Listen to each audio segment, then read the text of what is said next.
Deborah Neves. Occasionally, someone comes before me who just needs to vent. That was the case with Deborah Neves. She had a lot to get off her chest, and I was there to listen. Good morning. First of all, those tickets my husband got before he passed away. I can remember each one diligently because he told me about it. My lack was not coming here before it to take care of it because we knew he was terminally ill. He was a veteran. He had sugar diabetes for over 20 some odd years. We waited over 36 years to be together. I was with him for his last 7 years of his life. One of the tickets was downtown, outside of TD Bank on the side street. I went into TD Bank.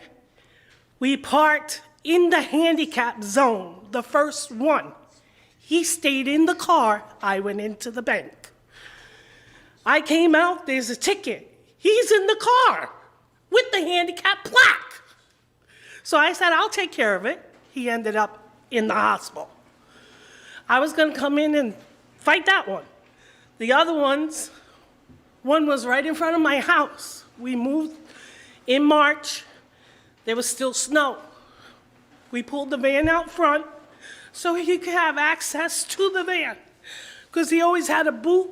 He had a callus in the bottom, an ulcer that never healed. July 13, 2016, I was with him when he took his last breath.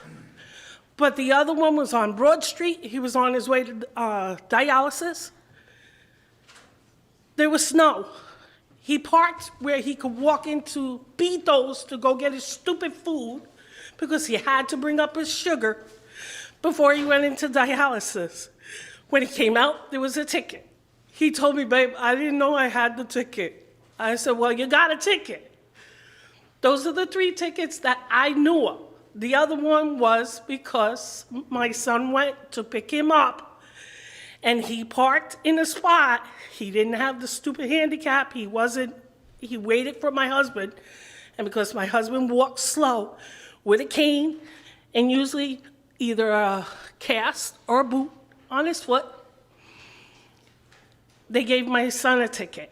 Right now, my van, which is the only piece that I have of him, because before he died, we did a GoFundMe. I'm still paying for that stupid van. It's not stupid, but it's my only transportation back and forth to work. I live on disability, and I work a part-time job just to make it through every day. I'm lost. I'm still in grieving for him. We just did a tribute to him last year by the Patriots and Rolling Thunder. They came and did a tribute for him. He was a jokester. Anybody that came across his path loved him. On my baddest days, I know he's still with me, and I know this is part of him laughing at me and saying, babe, I'm still with you. Go face the judge now. But Friday, my son borrowed my van to go do something. I was getting ready to go to work. He calls me and says, Mom, your car got booted. Are you kidding me? I said, are you kidding me? I gotta go to work. I had to get rides for Saturday. I owe money. I had to get rides for yesterday. I owe money. I'm supposed to be at work right now. I owe money. I don't get no money until Friday. My car is still booted. Hopefully they didn't tow it because I'm gonna owe that too. But Friday when I called, they said it was too late in the afternoon to see you or come to court, or if I didn't pay the money, which I don't have, I don't know which way to go. So my daughter, which is covering for me right now at work, told me, Ma, go to court. I'm sorry. First of all, there is one thing that is abundantly clear, and that is that you loved him deeply, and he loved you, obviously. as you expressed, his medical condition was such that these tickets all revolved around him. The car was in a handicap zone, it was tagged, he had an ulcerated foot, he was in the car. All of these tickets that the car, placed on the car, were the subject that would have been dismissed at that point if I had had that knowledge. So I am going to dismiss all the charges on the tickets. However, there is a boot on the car.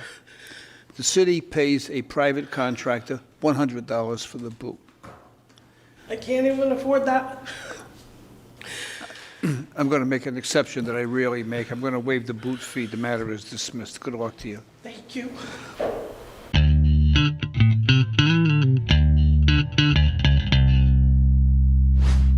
Frank Mastrobano, Good morning, Your Honor.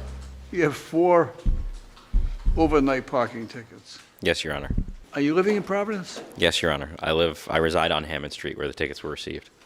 The car's not registered there, however. No, the car isn't. I've actually only been in Providence for a few months. I'm here getting a business off the ground, and to be perfectly honest, permit poses a financial barrier for myself. Also, I reside in an apartment because I don't make that much money with a number of other people. The city's ordinance only permits 2 residents to have a parking permit, so essentially my roommates and I would have to choose which one of us is going to be the one to get tickets. However, Your Honor, I have another argument to make that's completely aside from that and much more empirical if you'd like to hear it. Essentially, Your Honor, right here I have as printed the regulations of the parking program as accessed from the city's website just this morning. On page 5, subsection D, all rules governing the parking regulations on a particular street shall be enforced as they are posted. Subsection A, the Division of Traffic Engineering will install signage where appropriate and indicate where overnight parking is permitted and or prohibited. There are no signs on my street, Your Honor. This is These are the city ordinances. quite extensive. City ordinances provide that parking is not allowed overnight in Providence. Everyone is presumed to know what's in the city ordinances. Now, I know you didn't read the book, but after you receive the first one, I can understand. When people move from another jurisdiction, I understand they don't know that they can't park overnight. I always give them a break for the first one. Sure, Sometimes I give a break for the second one. sure. The third one, I never give them a break after that. I mean, at what point do you say, I really can't park overnight? What do? You run and you read the city, Yeah, I mean, I you think should have if read the city ordinances. I did read the city ordinance. These Yes. are right here. These are as accessed from the city's website. Am I supposed to come down and rent that book from the library? Is that where that's available? I'm not sure. I'm trying to make you feel comfortable. I'm just telling you, that's not the city ordinance. These are the city ordinances. They override that. That's Sure. the city's website, right? Sure. Very simple. You got a parking ticket that says you can't park there. Right? I understand, again, at the risk of being repetitious, you didn't know. I'll dismiss it. Second time, didn't know.